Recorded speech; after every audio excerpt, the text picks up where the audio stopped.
गुरुजी, श्वासोश्वास निहारने से और बाहर थोड़ा बहुत रोकने से अभी मन का हावी होना थोड़ा कम हो गया है, लेकिन आगे और क्या करना चाहिए? अगर इसमें सफलता मिल रही है, तो इससे पूर्ण स्पष्ट है कि आप उचित दिशा में चल रहे हो। इसी को जारी रखो, कुछ करने की ज़रूरत नहीं है।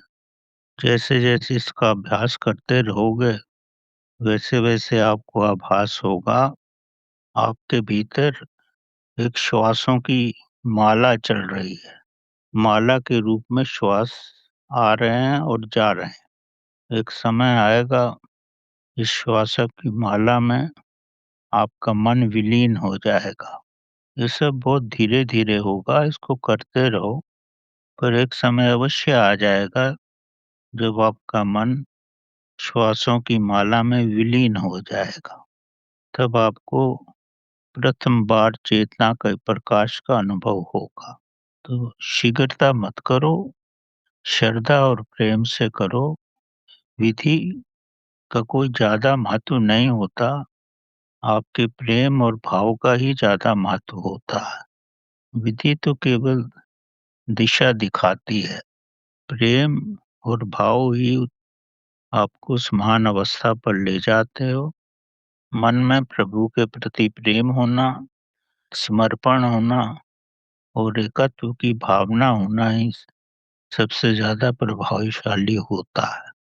तो इसी को जारी रखो, धीरे-धीरे और सफलता मिलेगी।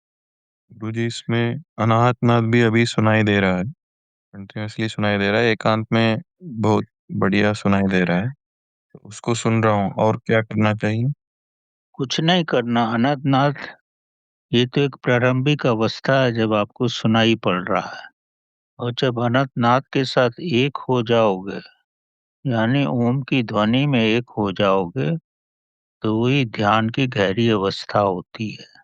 ये सब अभी प्रारंभिक अवस्थाएं हैं। अनंतनाथ का सुनाई पड़ना या श्वासों की साधना में थोड़ा विचारों का कम होना, ये प्रारंभिक अवस्थाएं हैं। मकसद ये है कि आप नर्सरी से क्लास 1-2 में पहुंच रहे हो।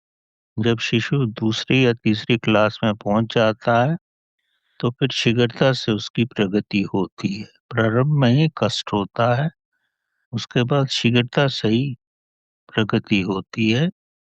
श्रद्धा से करते रहो, तो बहुत शीघ्र ही प्रगति होगी।